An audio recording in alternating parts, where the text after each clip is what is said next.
ሰላም ሰላም፣ ጤና ይስጥልን። እንደምን አላችሁ? ሁሉ ሰላም፣ ሁሉ አማን። ይህ መልካሙ ሚዲያ ነው። ቻናሉን ሰብስክራይብ በማድረግ የደወል ምልክቷን ተጭናችሁ ኦል የሚለውን በማንቃት ቪዲዮውን ደግሞ ላይክ፣ ሼር፣ ኮሜንት እያደረጋችሁ ቤተሰብ ወዳጅ ትሆኑ ዘንድ በአክብሮት በፍቅር እንጠይቃለን። እናመሰግናለን። እስከ ፕሮግራማችን ፍጻሜ አብራችሁን ቆዩ። አስፈሪዎቹ የለንደን ከተማ ሰፈሮችና ጋንግስተሮች፣ በክሮይዶስና ብሪክስቶን የሚፈጸሙ ሰቅጣጭ ወንጀሎች በወፍ በረር እንቃኛለን። አብራችሁን ቆዩ። በእንግሊዝ፣ በብሪታንያ፣ በግሬት ብሪቴን ውስጥ ዘግናኝ ድርጊቶች የሚታዩባቸው ሰፈሮች፣ አካባቢዎች አሉ።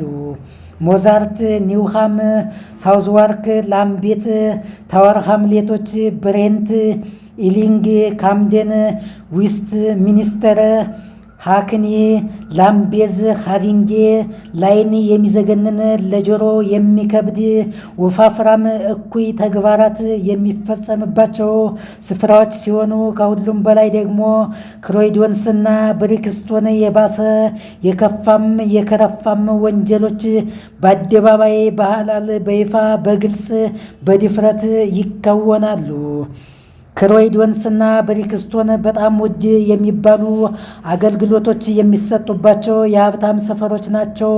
በዛው ልክ ደግሞ ሁልቆ መሳፍርት ቤት አልባዎች መንገድ ላይ በየጥጋጥጉ በየህንፃው ስር የሚተኙ በከፍተኛ ፀሐይና ዝናብ እዛው ውለው የሚያነጉበት የሁለት ዓለም ሰዎች መኖሪያ የሲኦልም የገነትም ተምሳሌት እጅግ በጣም አደገኛ ወንጀሎች የበዙበት በጩቤ በገጀራ የሚወጉበት እናንተ ሀገር አማን ብላችሁ በቀን በአደባባይ እየሄዳችሁ መንገድ ላይ ድንገት አስቁመው መኪናችሁን፣ ሞባይላችሁን፣ ሞተር ሳይክል፣ ብስክሌታችሁን፣ የጆሮ የአንገትና የጣት ወርቅ ጌጣጌጦቻችሁን በመላ ያለ ሀይባይ ያለ ከልካይ ትነጠቃላችሁ።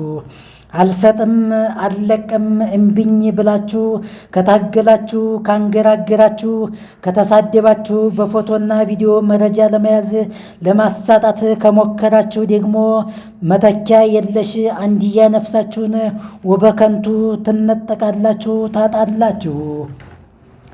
እነዚህ በጣም አደገኛ አካባቢዎች በዓለም ላይ የተከለከሉ አካላዊ፣ ስነ ልቦናዊ፣ ኢኮኖሚያዊ፣ ማህበራዊ ሕይወትን የሚያናጉ አደገኛ ነገር የሚያስከትሉ ከባባድ አደንዛዥ እጾች እንደ ጉድ ይወሰዳሉ። ሰዎች ይጠቀሟቸዋል።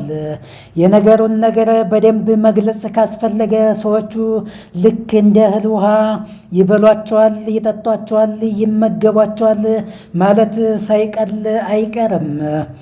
በክሮይዶስ እና ብሪክስቶን መኖር፣ አገልግሎት ማግኘት፣ እንደ ልብ ወዲያ ወዲህ ብሎ ስራ መስራትም ሆነ ራስን ማስተዳደር እጅጉን አስቸጋሪ፣ ውድና ኪስን የሚፈታተን ከመሆኑ የተነሳ የራስን ነፍስ ለማቆየት ከመሞት መሰንበት እያሉ የሌላን ሰው ሕይወት ማጥፋት የተለመደ የእኩያን እኩይ ተግባር ነው።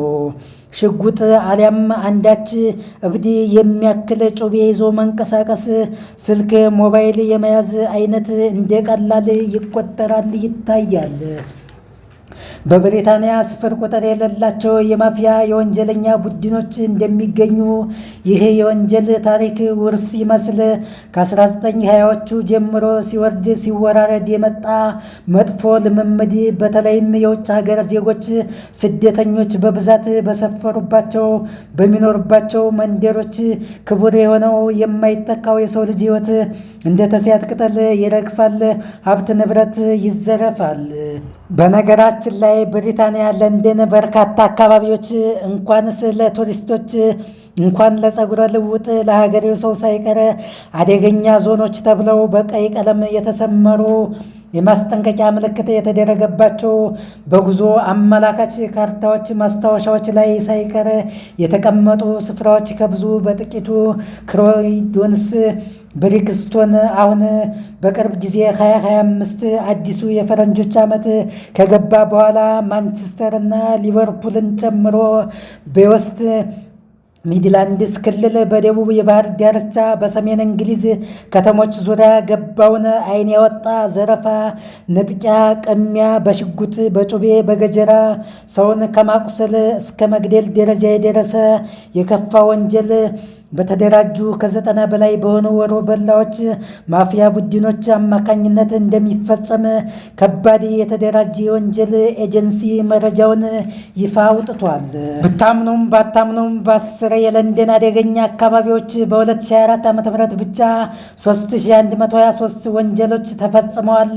90 የሚሆኑ ቡድኖች አብዛኛዎቹ ወንበዴዎች ጭምብል ያጠለቁ ወፋፍራም ባለኮፍያ ጃኬት የሚለብሱ ግሎብ የሚያደርጉ የአደንዛዥ ዕፅ ሱሰኞች ተጠቃሚዎች የሆኑ ሲበዛ ጨካኞች ነፍሰ ገዳዮች ነፍሰ በላዎች በሕግ የተፈቀደ እስኪመስል ድረስ በጋራ በቡድን የሚንቀሳቀሱ አስፈሪዎች ከ150 እስከ 200 ሚሊዮን ፓውንድ የሚጠጋ ሀብት ንብረት ያላቸው ያካበቱ ጥጋበኛ ግን ጸጋ የጎደላቸው ሀብታም ተብዬዎች ናቸው።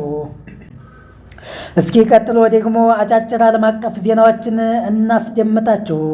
ከየመን ሁቲዎች የተወነጨፈ ሚሳኤል በግብፅ ምድር በሻርም ኤል ሼክ አካባቢ ወድቆ ተከሰከሰ። ይህንን የሰማችው እስራኤል እሷን ለመምታት የታሰበ መሆን አለመሆኑን በጥብቅ ምርመራ እንደምታካሂድ አስታውቃለች። ምናልባትም ሁቲ እስራኤል የጋዛ ሰርጥን እርዳታ እንዳይገባ የጣለችውን ገደብ እንድታነሳ የሰጠው ማስጠንቀቂያ የጊዜ ገደብ በማለቁ እንደዛተው ጥቃቱን ለመጀመር እያሟሟቀ ይመስላል። ቀጣዩ መረጃችን ህንድ ከፓኪስታንና ቻይና እየመጡ ያሉ ስጋቶችን ለመከላከል በማሰብ የ5ኛውን ትውልድ ተዋጊ ጀት ኤኤምሲኤ እየሰራች ነው። ኒው ዴልሂ ድብቅ ተዋጊ ጀትን አጠናቃ ስራ ላይ ለመዋል በጥድፊያ ላይ ናት። ፓኪስታን ቢያንስ 40 J-35A ስውር 5ኛ ትውልድ ተዋጊ ጀትን ከቻይና ለማግኘት ባሰበችበት ተመሳሳይ ጊዜ መሆኑ እባብ ለባብ ይተያያል ካብ ለካብ መሆኑ ተተርቶላቸዋል። ቻይና ቀደም ሲል 5ኛውን ትውልድ ቼንጉ J-20 አውሮፕላኖችን በሆታንና ሺጋስት ባሉ በህንድ ድንበር አቅራቢያ ባሉ አየር ማረፊያዎች ማሰማራቷ ታውቋል። ይህ በእንዲህ እንዳለ ህንድ ከ15 ዓመታት የተበላሸ የሻከረ በጥላቻ የተሞላ መለያየት መራራቅ በኋላ አሁን እንደገና የተጀመረውን የባንግላዴሽና የፓኪስታን ግንኙነት በአይነ ቁራኛ እየተከታተለች ስለመሆኗ ገልጻለች። ባለፈው ዓመት ጠቅላይ ሚኒስትር ሼክ ሐሲናን ከስልጣን ያስወገደው የባንግላዴሽ የፖለቲካ ለውጥ ዳካ ጠላቴ ከምትላት ፓኪስታን ጋር ያላትን መቀራረብ ጨምሮ ብዙ አስገራሚ ነገሮች ተከስተዋል። በዚህም የተነሳ ዳካ ከፓኪስታን 50 ሺህ ቶን ሩዝ ቀጥታ ማስገባት ትችላለች። እንደ አውሮፓውያን አቆጣጠር በ1971 ባንግላዴሽ በወቅቱ ምስራቅ ፓኪስታን ተብላ የምትጠራው ከእስላማባድ ነፃነቷን ለማግኘት ትግል ከጀመረችበት ጊዜ ጀምሮ ነው በጠላትነት መታየት የጀመሩት። ህንድ ባንግላዴሽ እንድትመሰረት ባደረገው የ9 ወር ጦርነት የቤንጋሊ አማጽያንን ደግፋለች። የመጨረሻው መረጃችን የናሳ ጠፈርተኞች ሱኒ ዊሊያምስ እና ቡችዊል ሞር ከረዥም ጊዜ ያልታቀደ መዘግየት በኋላ ወደ ሀገራቸው ወደ ምድራቸው ተመልሰዋል። በጠፈር መንኮራኩሩ ላይ በተገኙት በርካታ የሂሊየም ፍንጣቂዎችና የፕሮፔልሽን ሲስተም ችግር መኖሩ ነበር የመመለሻ ጊዜያቸውን ያጓተተው። ይህም ከፍተኛ የጤና ችግር ያስከትላል የሚል ጭንቀትን ፈጥሮ ነበር። ውድ አድማጭ ተመልካቾቻችን ለዛሬ ያዝንላቸው አጫጭር መረጃዎች እዚህ ላይ እናጠናቅቃለን። እናንተም ጊዜ፣ ገንዘብ፣ ጉልበት፣ ልብና ጆሮዊ ህሊናቸውን በቅንነት ሰጥታችሁን አብራቸውን ስለቆያቸው እጅግ በጣም እናመሰግናለን። ሌላ ጊዜ በሌላ መረጃ ዳግመኛ እስከምንገናኝ መልካሙን ሁሉ እንመኝላችኋለን። መልካሙ ሚዲያ ታማኝ የመረጃ ምንጭ